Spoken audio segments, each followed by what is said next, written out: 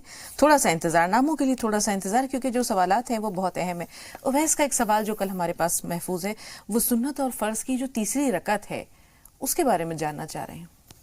دیکھیے، فرض نمازوں کی جو پڑھنے کا جو طریقہ ہے، پہلی رکعت اور دوسری رکعت یہ بھری پڑھی جاتی ہے، یعنی سورہ فاتحہ کے بعد میں کوئی صورت ملائی جائے گی. جی. لیکن تیسری میں اور چوتھی رکعت میں اس کو خالی پڑھا جائے گا، یعنی صرف سورہ فاتحہ پڑھا جائے گا. لیکن سنتوں کا جو معاملہ ہے اس میں چاروں رکعتوں کو بھری پڑھا جائے گا، یعنی کہ سورہ فاتحہ کے بعد کوئی نہ کوئی صورت اس پر ملایا جائے گا اور چاروں کو بھرا پڑھا جائے گا. یہ ترتیب ہے فرض کی اور سنت کی. جی، ہمارے پاس 2 کالرز اور ہیں، نسیم بانو اور رخسار، اور اس کے بعد ہم تھوڑی دیر کے لیے کالز کو روکیں گے کیونکہ سوالات کئی ہیں. نسیم بانو، آپ بتائیں آپ کا سوال کیا ہے؟ ہلو جی، السلام علیکم. وعلیکم السلام. جی بہن نسیم، ہاں ہاں سن رہے ہیں آپ کو، اپنی بات جاری رکھیے. وعلیکم السلام. جی وعلیکم السلام ورحمۃ اللہ. مولانا صاحب، آپ نے بتایا تھا اثر کے ٹائم میں یا واصف کو اور استغفار یہ بھی بتائی تھی پڑھنے کے لیے، تو اس سے مولانا صاحب ہمارے ان کا کام لگ گیا. اب میری چاہتی ہمیشہ کے لیے مولانا صاحب رابطے میں بے انتہا خلل ہے، لیکن اتنا ضرور سمجھ میں آیا کہ الحمدللہ آپ کے شوہر کا کام لگ گیا. اور اس کے بعد یہ اور کیا پڑھیں اللہ تعالیٰ سے اظہار تشکر کے طور پر یہ کام میں ترقی کے لیے؟ یہ سوال آپ کا ہم تک پہنچ چکا. رخسار آپ بتائیے آپ کا سوال کیا ہے؟ السلام علیکم ورحمۃ اللہ وبرکاتہ. وعلیکم السلام. آپ مجھ کو ایک بات پوچھنی ہے. جہاں بھی میں اگر کھڑی ہوتی ہوں، انسان نماز بھی پڑھتے ہیں مگر ایسے نفرت کی نظر سے دیکھتے ہیں، پتہ نہیں کیوں. بس میں یہ چاہتی ہوں کہ کوئی آپ ایسی دعا بتائیے جو انسان سب محبت سے دیکھے. میں نماز بھی پڑھتی ہوں، دعائیں بھی پڑھتی ہوں، اللہ کا شکر ہے، مگر مجھے انسانوں سے ایسی جو امید مجھے نہیں چاہیے. میں یہ چاہتی ہوں جو بھی انسان مجھ سے ملے صاف دل سے ملے اور پیار سے ملے. اور پیار تو انسان کے دلوں میں اب رائی نہیں ہے، بس ایسے نفرت ان کے چہروں پہ نظر آتی ہے جب میں بات کرتی ہوں ان سے. ٹھیک ہے رخسار، آپ غور سے سنیے مولانا صاحب کیا فرما رہے ہیں. جی. محبت کو عام کرنے کے لیے اور پیار و محبت کو عام کرنے کے لیے جو نبوی نسخہ ہے جو آپ کے حیات طیبہ سے ملتا ہے وہ یہ ہے کہ سلام کو خوب عام کیا جائے اور آپس میں ہدیے کا لین دین کیا جائے. تحادو تحابو، ہدیہ دیں گے آپس میں انشاءاللہ محبت بڑھے گی. سلام پھیلائیں گے، سلام کو رواج دیں گے تو آپس میں محبت بڑھے گی. یہ نبوی نسخہ ہے، اس پر عمل کیا جائے تو انشاءاللہ العزیز آپ کو اپنوں کی طرف سے غیروں کی طرف سے پیار و محبت ملے گی انشاءاللہ. لوگوں کی نظروں میں محبوب ہونے کے لیے یا محبوب بنے رہنے کے لیے کوئی چھوٹا سا وظیفہ یا اللہ کا کوئی ایسا نام؟ بہتر تو یہ ہے کہ جو نبوی نسخہ ہم نے بتلایا ہے اس سے بہتر اور نسخہ کوئی ہو نہیں سکتا ہے، اور صحابہ کرام کو اس پر عمل کرایا ہے اللہ کے رسول نے، تو اس پر عمل کریں انشاءاللہ العزیز، دیکھیں فرق پڑ جائے گا انشاءاللہ.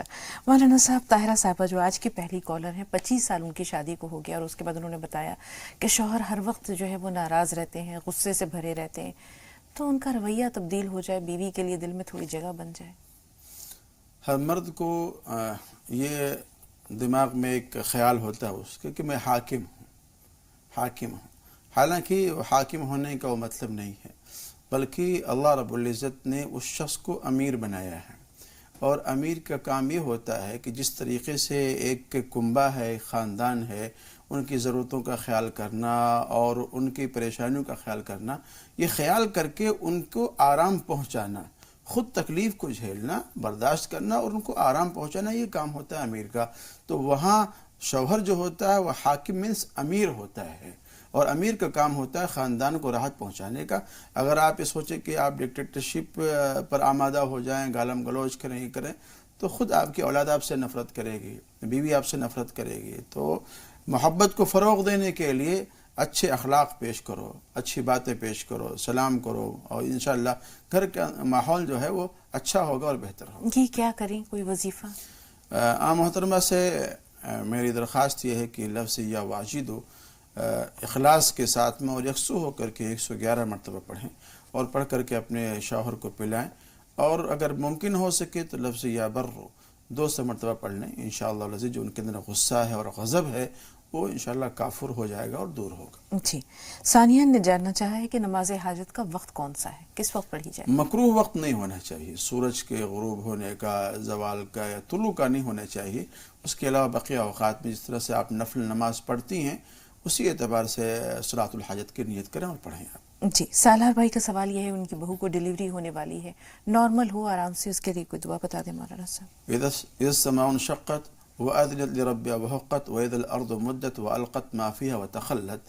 اس کو کسی میٹھی چیز میں 7 مرتبہ یاد رکھیں، 7 مرتبہ، صرف 7 سے زیادہ نہیں ہونا چاہیے. اس کو پڑھیں اور میٹھی چیز میں پڑھ کر کے دم کریں اور ان کو کھلائیں، انشاءاللہ العزیز اللہ عافیت کا معاملہ فرمائے گا. جی، اب سالار بھائی کا دوسرا سوال یہ ہے کہ قرآن کب اترا، کن کے ہاتھوں میں اترا، یہ جاننا چاہ رہے ہیں. قرآن شریف کے بارے میں جو صاف و سیدھی بات یہ ہے کہ جبریل امین اس آیت کریمہ کو لے کر کے آئے تھے، اور وحی کے جو نزول کی جو حالت ہے وہ تو اس کی کافی تفصیل ہے.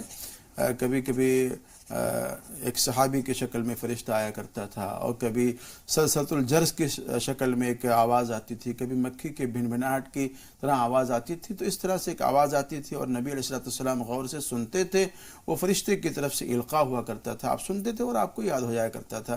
تو سب سے پہلے وحی غار حرا کے اندر نازل ہوئی، اقرأ باسم ربک الذی خلق، باضابطہ کتاب کی شکل میں نہیں، تحریر کی شکل میں نازل نہیں ہوئی. جی، بہت بہت شکریہ. کچھ کالرز ہیں جو فون لائن پر ہیں. ممتاز صاحبہ آپ سے مخاطب ہیں، چاند بھائی آپ سے بھی بات کریں گے، تھوڑا سا انتظار. جی ممتاز، ممتاز ہمیں سن پا رہی ہیں؟ ایسا لگتا ہے انتظار نہیں کر سکیں. چاند بھائی آپ بتائیے، آپ کا سوال ہے کوئی؟ جی، میرا نام چاندوی ہے. جی چاندوی، فرمائیے آپ کا سوال کیا ہے؟ السلام علیکم. آپ کو بھی، آپ مولانا صاحب کو بھی میرا فرد السلام. وعلیکم السلام ورحمۃ آپ پروگرام ہمیں بہت ہی پسند ہے. بہت بہت اور میں یہ جاننا چاہتی ہوں کہ میری ایک تو طبیعت ٹھیک نہیں رہتی ہے، گھر میں خیر و برکت نہیں ہے، اور بچے میرے پڑھ رہے ہیں، تو ان کی کامیابی کے لیے کچھ دعا. ٹھیک ہے، 3 سوال ہو گئے. پہلے تو طبیعت کی خرابی کے لیے مولانا صاحب کو دعا بتا دیں. طبیعت کی خرابی کے لیے اور صحت یابی کے لیے اولاً تو صدقہ نکال دیں، اور یا اللہ کے اس کو کثرت سے پڑھتی رہیں انشاءاللہ العزیز. جو لا علاج بیماریاں بھی ہیں اگر ہوں گی تو انشاءاللہ ختم ہوں گی، اور پورے عقیدے اور محبت کے ساتھ میں پڑھیں. جی، خیر و برکت کے لیے، خیر و برکت کے لیے 133 مرتبہ یا لطیفو پڑھیں، یا باسطو بھی اس میں اضافہ کر لیں تو اور اچھا ہو جائے گا.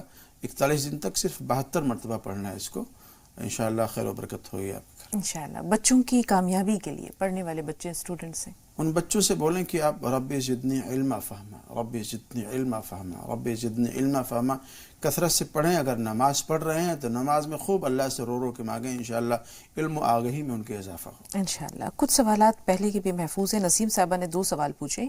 صلاۃ و تسبیح میں جو سورہ پڑھی جائے گی وہ کون سی ہے، ان کے کہنے کے مطابق کہ وہ سورہ کون سی ہے.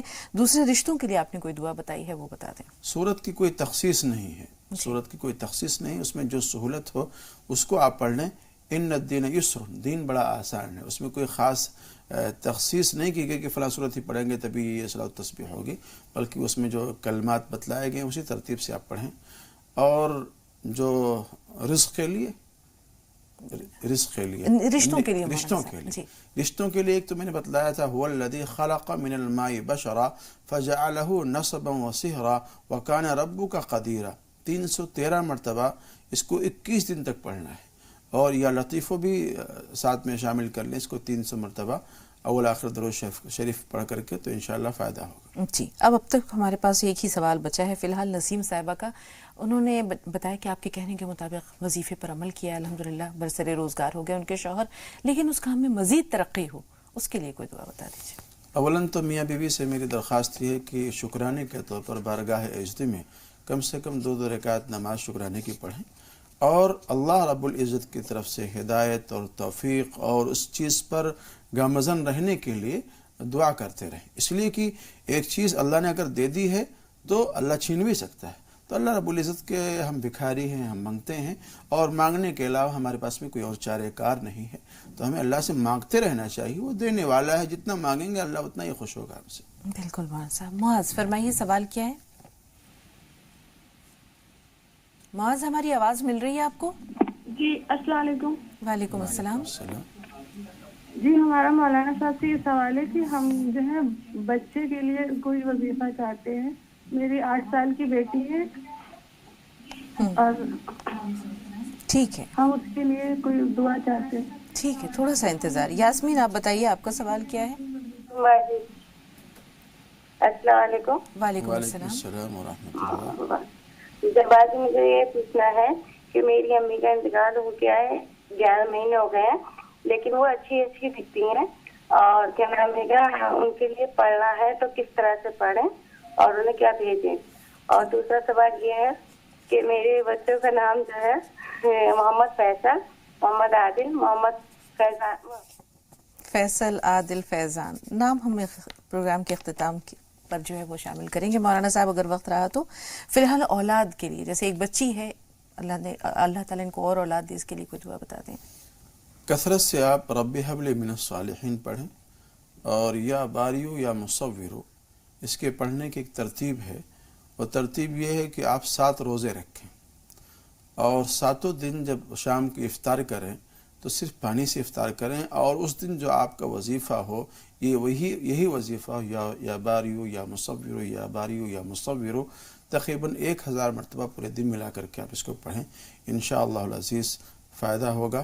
اور اللہ رب العزت سے جب بھی کوئی چیز مانگیں تو اس امید کے ساتھ میں مانگیں کہ اللہ کے خزانے میں کوئی کمی نہیں. ہمارے مانگنے میں کچھ کمی ہو سکتی ہے لیکن اللہ کے دینے میں کوئی کمی نہیں. بے شک مولانا صاحب.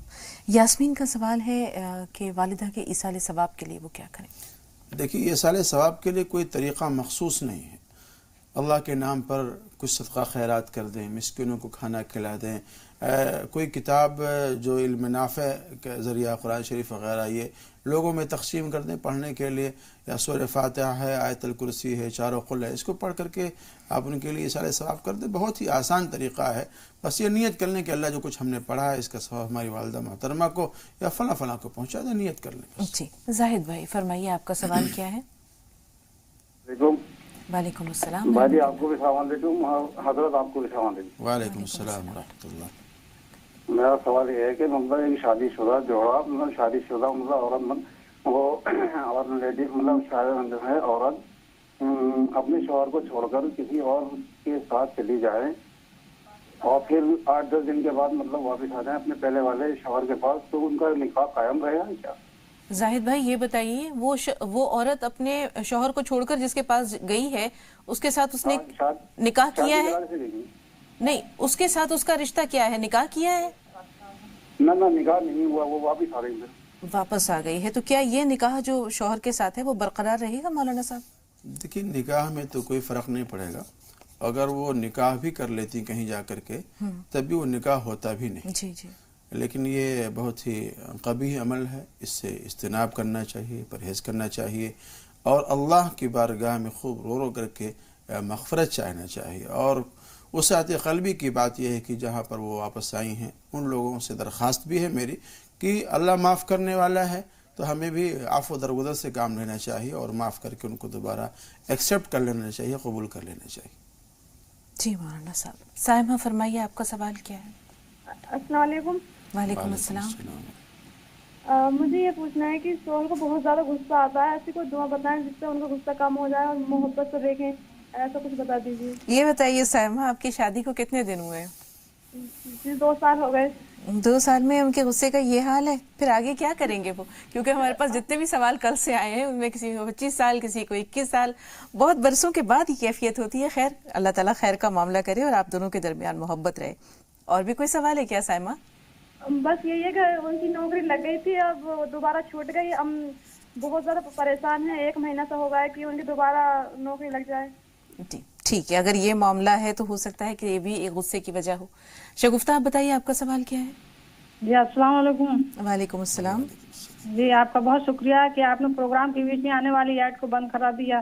دوسری میری گزارش یہ ہے کہ جو پروگرام صحابہ کرام کے بارے میں شنیوار کو آتا ہے اس میں ایک پروگرام حضرت موسیٰ بن عمیر کے بارے میں مولانا صاحب نے بہت دلکش انداز میں بیان فرمایا تھا، تو ایک بار پھر اس شنیوار کو یہ پروگرام دے دیں، بڑی مہربانی ہوگی. حضرت موسیٰ بن عمیر کے بارے میں جی ہے نا؟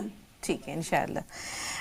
مولانا صاحب انہوں نے بتایا شوہر کو غصہ آتا ہے، 2 سال ہوئے ہیں شادی کو، اور دوسرا مسئلہ نوکری کا بھی ہے، تو دونوں مسئلوں کے لیے لیکن جیسے بھی آپ نے عرض کیا کہ غصے کے مختلف وجوہات ہوتے ہیں. جب آدمی فائنینشلی اعتبار سے کمزور ہوتا ہے، خرچوں کا بار ہوتا ہے اس کے اوپر، یہ سب نفسیاتی چیزیں ہیں. اب چونکہ گھر کو مینٹین کرنا ہے، بیوی کا خرچہ ہے، بچوں کا خرچہ ہے، گھر کا مسئلہ ہے، سب کو دیکھنا ہے، پیسے ہیں نہیں، آمدنی ہے نہیں، تو وہاں تو غصہ آنا فطری بات ہے. اس لیے میری درخواست یہ ہے کہ غصے کو بالائے طاق رکھیں. روزی کا دینا اور روزی کا کم کرنا یہ اللہ رب العزت کا مسئلہ ہے. اس کے لیے آپ یقین کامل کے ساتھ میں اللہ الصمد، دونوں لوگ میاں بیوی الگ الگ 1000 مرتبہ اس کو پڑھیں، اور یا لطیف ہو 133 مرتبہ پڑھیں، اور اللہ کے سامنے روئیں گے گڑائیں توبہ استغفار کریں. استغفار کو اور درود شریف کو روزگار میں بڑا دخل ہے. اس کو روزانہ ایک تسبیح بعد نماز اثر، آفس میں ہو تو وہاں بیٹھے بیٹھے چلتے چلتے اس کو پڑھ لیں، انشاءاللہ فائدہ ہوگا. اور غصے کو کنٹرول کرنے کے لیے بھی ان خاتون خانہ سے بھی یہ درخواست ہے کہ لفظ یا برو یہ 200 مرتبہ پڑھیں، خود بھی پی لیں اور ان کو پلائیں، انشاءاللہ فائدہ ہوگا انشاءاللہ. زرینہ صاحبہ فرمائیے سوال کیا ہے آپ کا؟ السلام علیکم وعلیکم میڈم. میری بات ذرا دھیان سے سنو. میرے بہت سالوں سے میں رشتوں کے لیے پریشان ہوں اور بہت سارے وظائف پڑھ لیے، رشتے ہوتے ہیں چھوٹ جاتے ہیں. اب مولانا صاحب سے بھی اور صدقہ وغیرہ سب دیتے ہیں، سب کام ہمارے ہو رہے ہیں، لیکن شادی تک نوبت نہیں آ رہی. مولانا صاحب نے بتایا وظیفہ وہ بھی، اور مجاز صاحب نے بتایا وہ بھی ابھی پڑھ رہی ہیں. 40 دن کا وظیفہ پڑھ لیا، دوسرا پڑھ رہی ہوں میں. تو بہتر دعا کریں کہ ایسی مہینے 2 مہینے میں جلدی ہو جائے، بچوں کی شادی ہو جائے. میری 4 بچے ہیں، انہیں بیمار رہتی ہوں. میڈم آپ بھی دعا کریے انشاءاللہ جلدی ہو جائے، بچوں کو لے کر بھی ہو جائے. بہن اللہ کے نزدیک دیر ہے اندھیر نہیں ہے. آپ اپنی دعا جاری رکھیں، آپ کو بھی ہم لوگ انشاءاللہ اپنی دعاؤں میں شامل کریں گے. آپ کے مسئلے کے لیے اللہ تعالیٰ سے دعا کریں گے، اور ہمیں امید ہے کہ انشاءاللہ بہت جلد آپ خوشخبری سنائیں گی کہ آپ کے بچوں کے رشتے ہو گئے. ابھی مولانا صاحب کچھ اور باتیں بتائیں گے، تھوڑا سا انتظار، شگفتہ سے بات کر لیں. شگفتہ آپ بتائیے آپ کا سوال کیا ہے؟ السلام علیکم ورحمۃ اللہ وبرکاتہ. وعلیکم السلام ورحمۃ اللہ وبرکاتہ. جی بہن. جی میں یہ پوچھنا چاہ رہی تھی، مجھے تو ایک بات تو یہ کہ پروگرام بہت اچھا لگتا ہے، میں بہت دل سے دیکھتی ہوں اس پروگرام کو. بہت شکریہ، جزاک اللہ. جی میں یہ کہہ رہی تھی کہ میرے شوہر کو خواب دکھا تھا، پانی بہت زیادہ، جیسے گھر ڈوبے جا رہے ہیں، اور مطلب وہ پریشان ہو گئے تھے کہ ایسا خواب ہے. اور دوسری بات یہ، مجھے رات کو ایسا خواب دکھا تھا جس میں کہ سانپ ہے بہت بڑا اور گندی سی گلیاں ہیں. مطلب ایسے عجیب سے خواب کیوں دکھتے ہیں؟ کچا گوشت ہے، گوشت کٹ رہا ہے گھر میں. ٹھیک ہے، غور سے سنیے. جی مولانا صاحب. دیکھیے پانی کا دیکھنا تو بہتر ہے، انشاءاللہ العزیز اللہ تعالیٰ ان کے خواب کو برابر کرے. خیر اور مال وغیرہ اس طرح کی چیزیں ان کو ملیں گی، اللہ کی طرف سے نصرت ہوگی. لیکن جہاں تک رہی بات سانپ وغیرہ کا دیکھنا، تو ایسا محسوس ہوتا ہے کہ ان کے گھر میں کوئی ایسا ہے جو حسد رکھتا ہے، جلن رکھتا ہے، ان لوگوں کو نیچا دکھانے کی کوشش کر رہا ہے، جو دل آزاری کر رہا ہے، تکلیف پہنچانے کی کوشش کر رہا ہے. تو اگر کوئی ایسا ہو آپ کے گھر کے اندر دائیں بائیں اور رشتہ داروں میں، تو اس سے بچنے کی کوشش کریں. اور اس سے بچنے کا خاص ذریعہ جو ہے سورہ فلق اور سورہ ناس صبح شام 3 بار پڑھیں، اور اپنے ہاتھ میں دم کریں، اور دم کر کے پورے باڈی پر پھیر لیا کریں. انشاءاللہ العزیز بڑا فائدہ ہوگا. مولانا صاحب اس پانی میں جو خواب میں انہوں نے پانی دیکھا، مکان ڈوبتے ہوئے بھی دکھے، تو کیا اس میں کچھ شر کا پہلو بھی ہے؟ بہتر انشاءاللہ بہتری ہوگی ان کے لیے، بہتری ہوگی انشاءاللہ. چاند بھائی فرمائیے سوال کیا ہے؟ السلام علیکم. وعلیکم السلام. چاند بھائی ٹی وی کی آواز بند کر دیں. ہاں مولانا صاحب کو بھی السلام علیکم. وعلیکم السلام. میرے بچے کے لیے شادی میں 2 لاکھ روپے رہن رکھ کے، کھیت رہن رکھ کے 2 لاکھ روپے لیا تھا.